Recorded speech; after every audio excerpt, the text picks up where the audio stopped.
Yes, you guys. Today we're going to talk about what you do not want in a spiritual practitioner. Super, super important to understand the distinctions of what we teach in mind. We don't teach people how to think, what to think. We teach them how to think, okay? We're going to talk to you about what you do not want in a spiritual practitioner and all the breakdown of what that is. And then I'm going to break down what it means to be a spiritual practitioner, what it means to be a minister, and what it means to be a doctor of divinity. So let's do this thing. Let's begin by knowing the truth, as we always do, taking one last more deep breath into the nose. Exhaling out. I recognize right here, right now, that's divine day. That there's a powerful good in the universe and we get to use it because we are it. We are that factor that is creating everything. The consciousness is backing all energy. I recognize right here and right now that all of life is the outpicturing of what's happening on an individual, collective, and cosmic consciousness, which is everything, which is the cause and effect of life, this creative process that we are here to experience and form this relative world that we get to create in bounds, that we get to create and put multiple elements together for our greatness, for our goodness, for our godliness. And so yes, yes, yes, I say yes to today, as together we say, and so it is. Okay, let's break this on down. Okay, when I have clients that come to me, they generally come for there's probably like about 12 different things that people come for, and it probably even less than that. Primarily, there's like 4 things that people are trying to solve in their life, okay? They're trying to solve, they come because they want more money, probably number one thing. If I just have more money, all my problems will go away. Number one thing, okay? They want relationship things. They're either dealing with codependency, they're dealing with dysfunction, or they want to find that one, or whatever it is, right? Health and vitality, of course, like I have really low energy. How do I deal with this? Things like that. Addiction can be one thing, depression, dealing with transitioning, or they're transitioning, or they have a loved one transitioning, death and dying type of stuff, confusion and overwhelm, or suppression, meaning that they're, again, like in a situation with their boss or their friend or their mother or something like that, that they feel suppressed and they don't know how to deal with it, anger issues, things like that, okay? So when people come, they come and they go, what is your practice? What do you teach? Why would I work with you? What do you have, the goods, right? So I want to talk to you about, the concept of what you don't want in a spiritual practitioner, because whether you work with me, whether you work with another community, whether you work with a coach, whether you work with whatever, it's important to understand kind of what you don't want in a spiritual practitioner, okay? This is my own personal opinion, and this is what we teach in metaphysics and science of mind, New Thought movement, is we teach basically that we don't want anyone to be absolute, meaning that my way is the only way, nothing else works, and if you don't do this, you're not gonna, you're gonna go to hell, or it's not gonna work out for you. Or basically coming from a place of being authoritative, meaning that like telling people what to do, okay?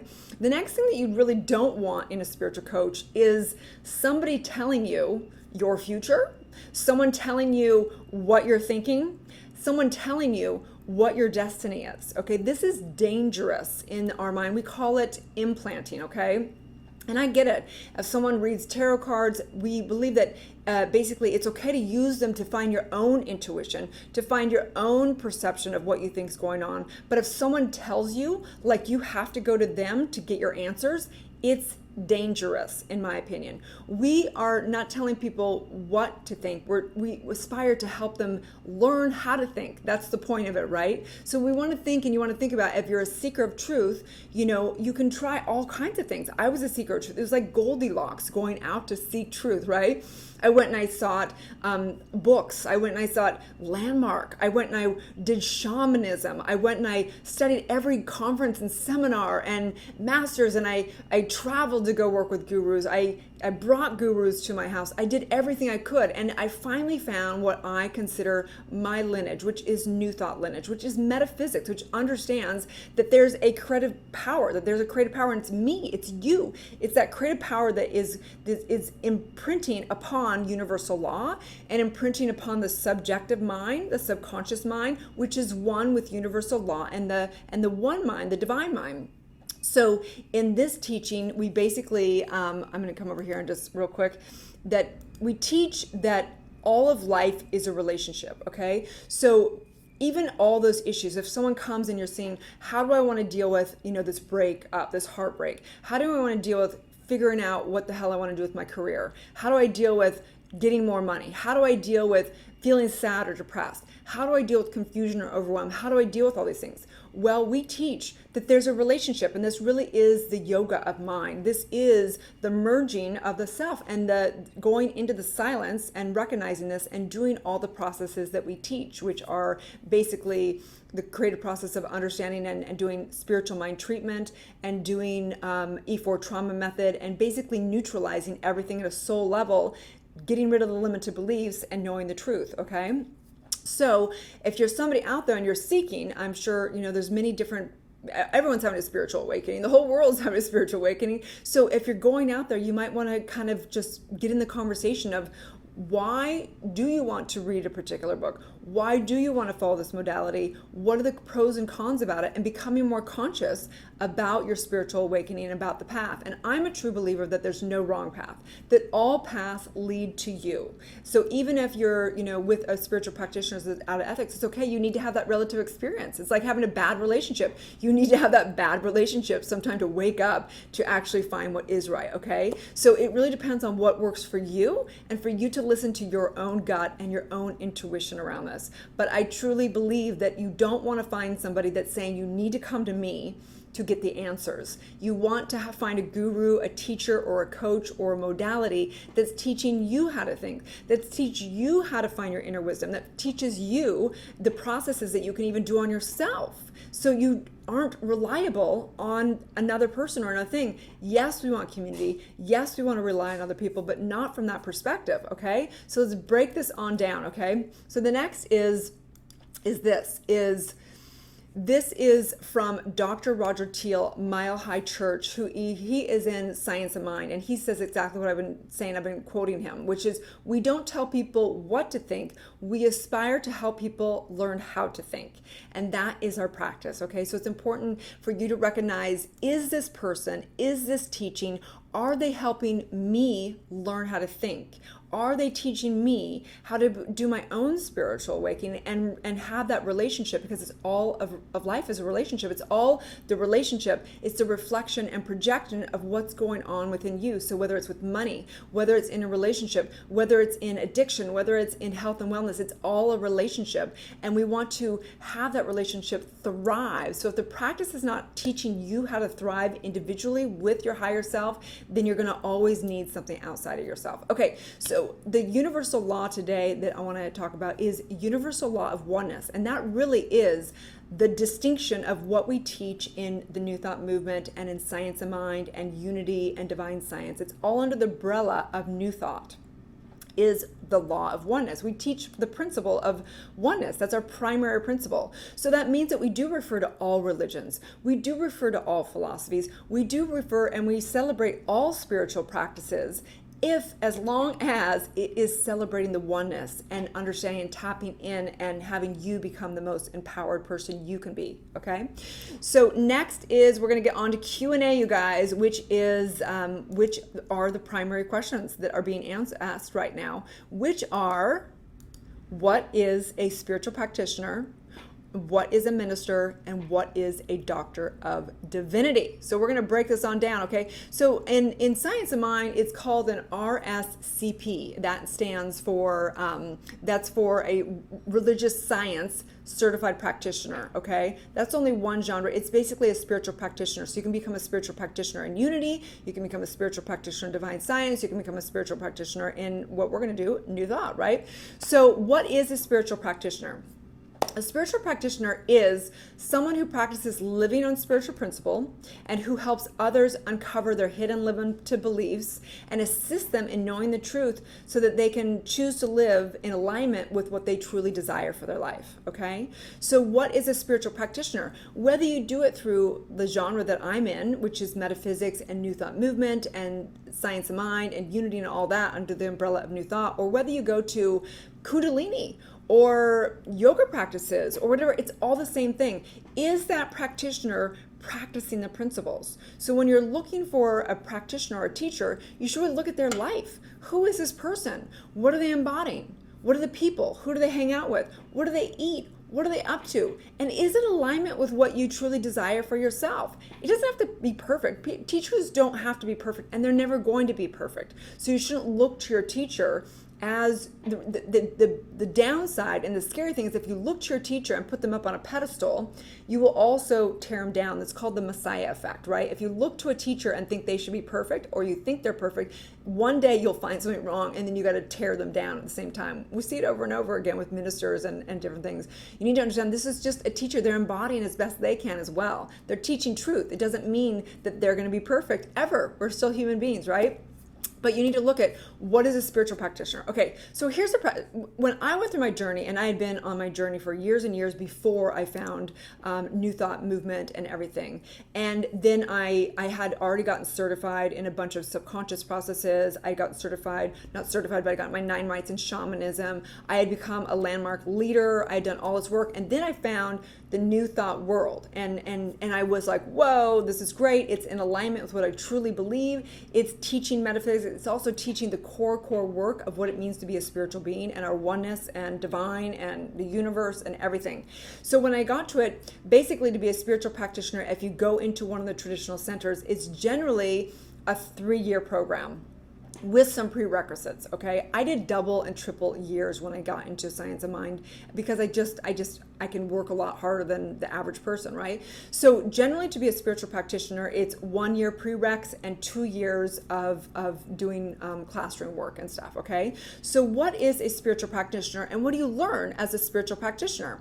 Well, the core things that you learn as a spiritual practitioner is you learn the core principles of Science of Mind or New Thought, which is oneness, which is universal law, which is the 10 core principles that we live by, which are basically understanding our oneness, understanding that it's our divine right to have direct revelation, understanding that it is our divine right to have, equality, and that we live on eternally and immortally, right? Things like that.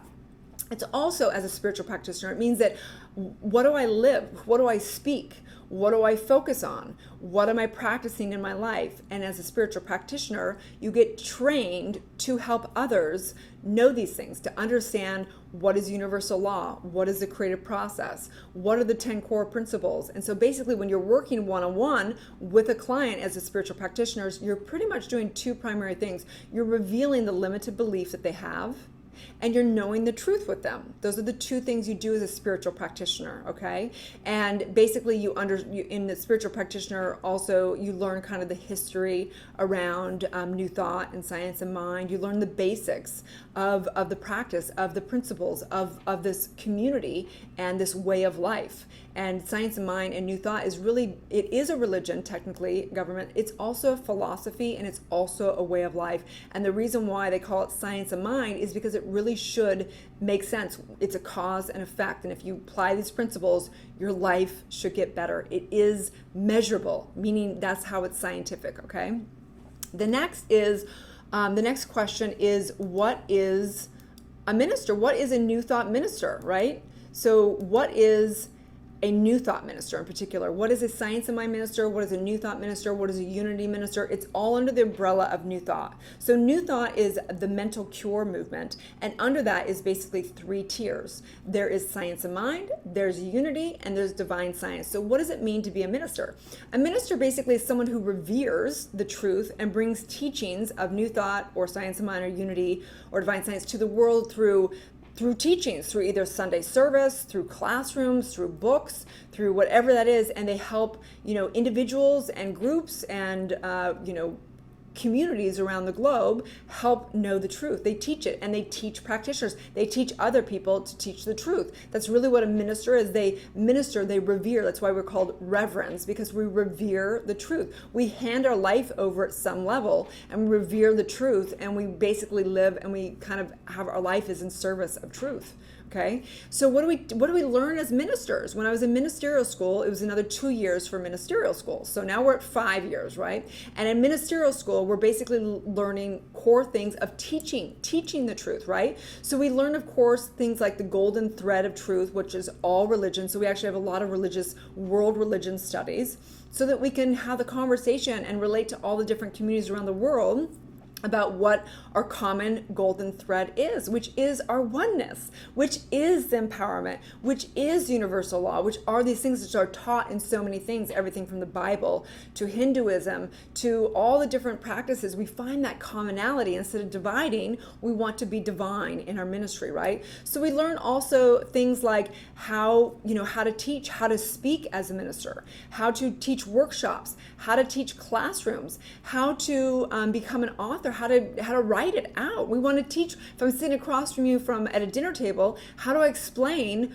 what New Thought is? How do I explain what metaphysics are? I'm a teacher. You step into teaching, okay?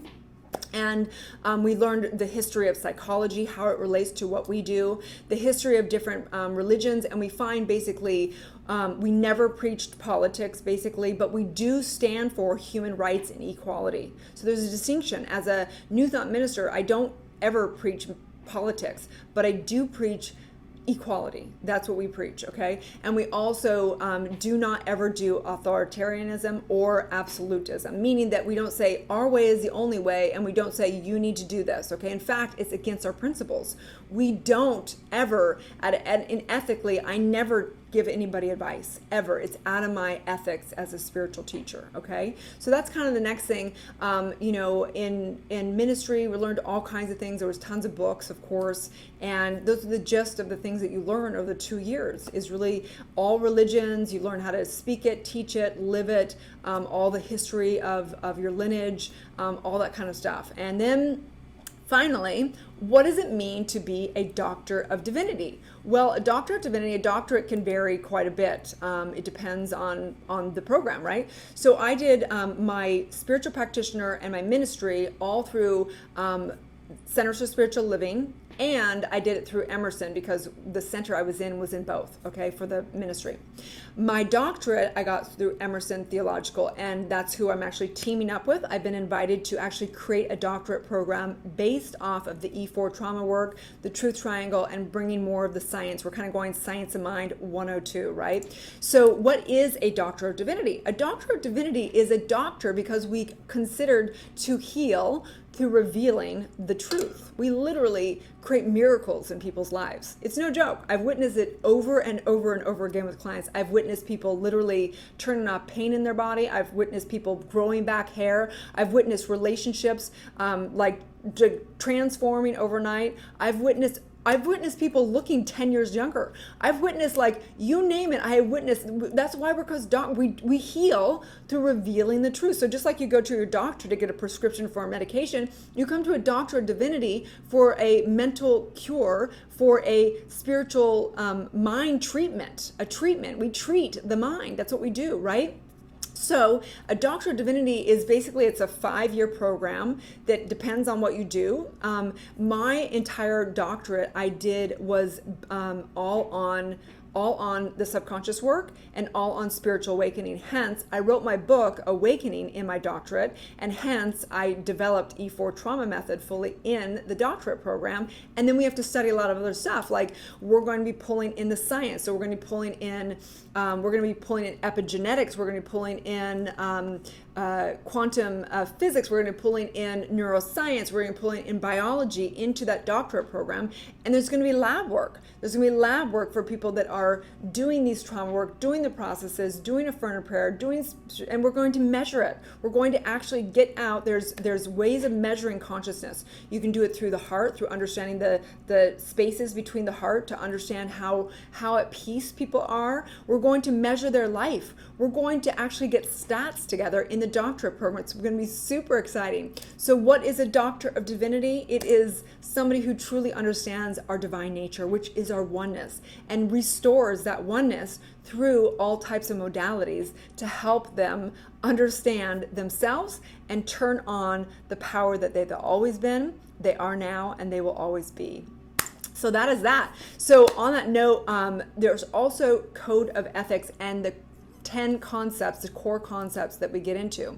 So what are those exactly? Just coming back here. If you're over on Facebook, on YouTube, on all these things, you will see that there's actually have a whole presentation that goes on with this. So if you're on Instagram, I love Instagram, lots of people on here, but we also are on Roku through Connect TV. I want to give a big shout out to them. We're also on YouTube. We're on all social media. We're on Apple TV, iOS, all this stuff, okay? So there's an actual presentation. You can like, share, comment, all the above. So the 10 core concepts and what we get into as in the New Thought. So New Thought is the genre of basically the mental cure movement.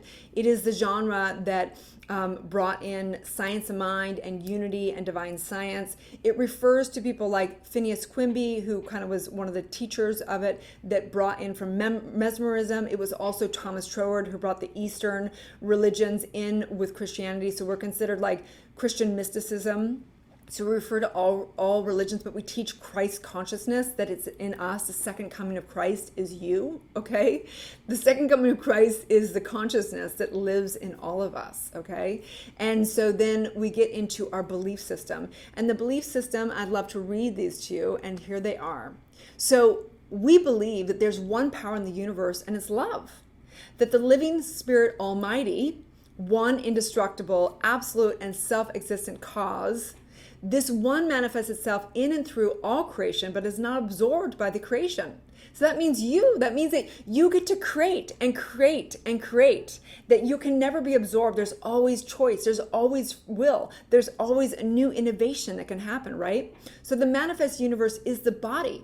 This is the body. The world is the body. But how it is formed is through spirit, through spirituality, the reality that everything comes from spirit. And it's created through the individual soul, which is only bound by limited beliefs, and it expresses out to understand how it's being used. We believe in the individualization of the spirit in us, that we are spirit, and that all people are the individual spirit, the microcosm and the macrocosm, experiencing being divided, but eternally divine, okay?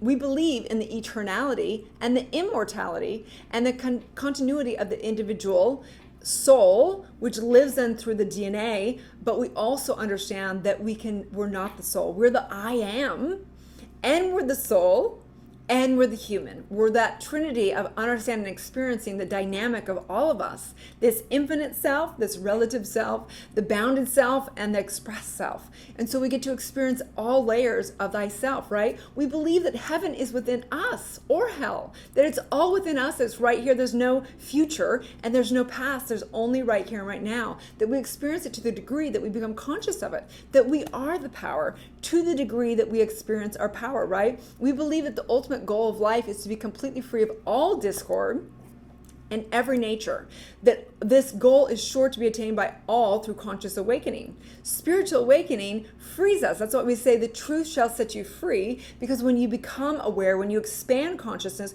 when you understand these things, you instantaneously are free. You're not your body. You're not the circumstances. You're not this pandemic. And you sure as hell are a financial crisis. You're experiencing this, and you always, always have choice, okay? So we believe in the direct revelation of truth. You are the potential of a prophet. You are just the same as a Christ. He taught. He was teaching us what we are, not what he is, what our nature is, okay? We believe in the direct revelation of truth through our intuition and spiritual nature, and that anyone can be a revealer of truth who lives in close contact with the indwelling presence. And to the extent to which you know thyself, to you relate to yourself, back to that primary relationship, is the extent to which you have everything. You are the revealer of truth. You are the prophet. You are the Christ consciousness. You are the I am factor, okay? We believe that universal spirit operates through universal mind, and that we are surrounded by this creative medium which receives direct impress of our thoughts which act upon it. Furthermore, the extent to which we align with universal law and the extent to which we align with our personal truth is the extent to which we experience our divinity, right? So that means that we know that we're living in this creative factor. It's like being a fish in the water. We are it. We are one. We wouldn't even be a fish. We can't even be who we are without the water. We can't be who we are without this creative factor called universal law, called this creative medium. We are that. We are one with that. Otherwise, there wouldn't even be life, right? There's no expression without that, right? We believe in the healing of the sick. We truly believe that we have the power to heal ourselves. And we don't believe in sickness. In that, we don't believe that we are our bodies. Yes, we believe in going to the doctor when there's a time and place. Yes, we believe that we can have the experience of evil or sick. But the truth is, there's no truth to that. There's no such thing as evil. There's just out of bounds and the misuse of energy. There's no such thing as sin. It's just like a misfire of what we're here to do. We're here to create harmony and chaos so that we can experience both of them. And we'll always have harmony and chaos. There will never not be harmony and chaos in this universe. That's why we have this relative universe that we created for this relative experience. It's the most amazing thing. But we do believe in the healing of sick and control of conditions through the power of mind. This one mind is the unity of the individual consciousness, the collective consciousness, and the cosmic consciousness. And so in knowing that, we know that if we truly want to heal ourselves, we have to heal the toxins in our environment. We have to clean those out. We have to clear out the body. We have to clear out. We're all responsible, every last one of us, okay?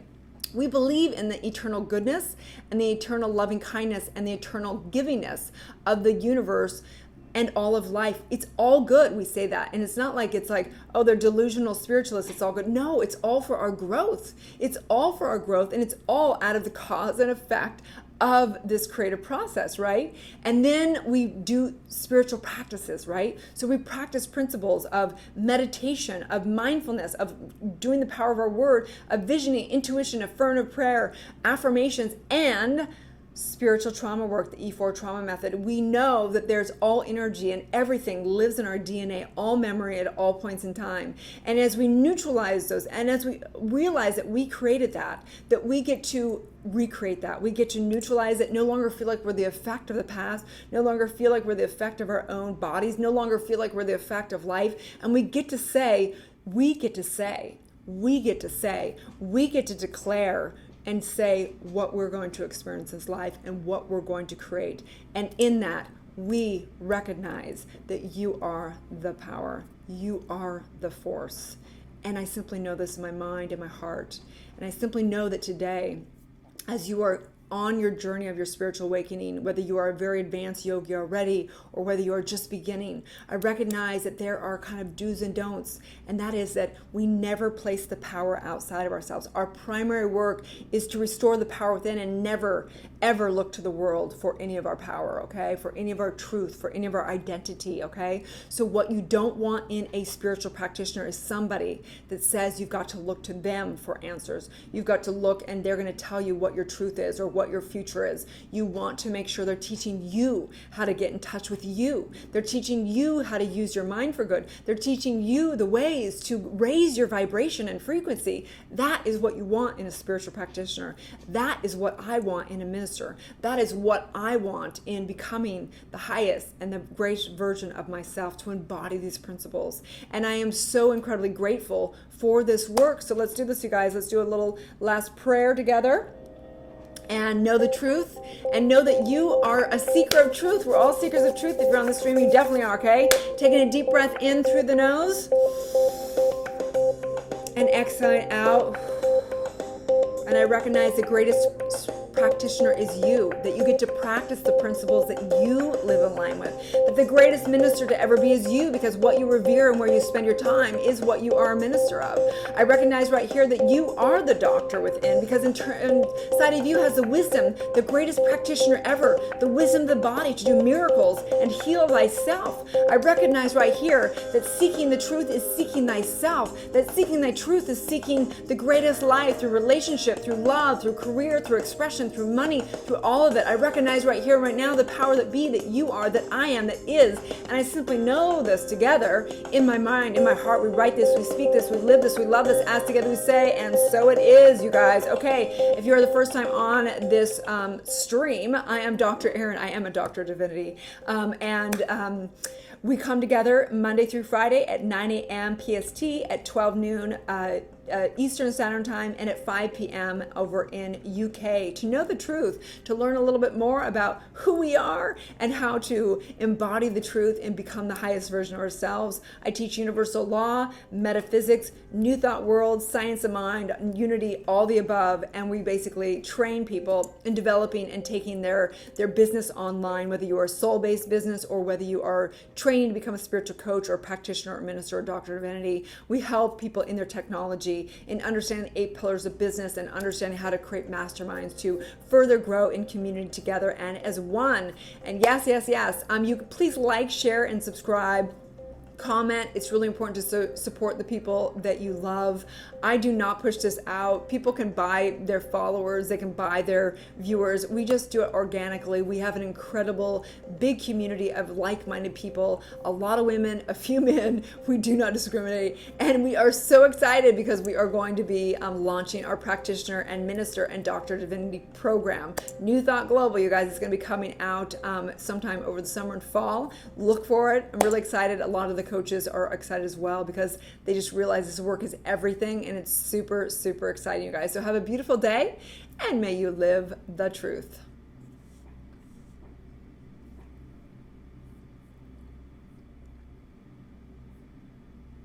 Going off all the other lives, you guys.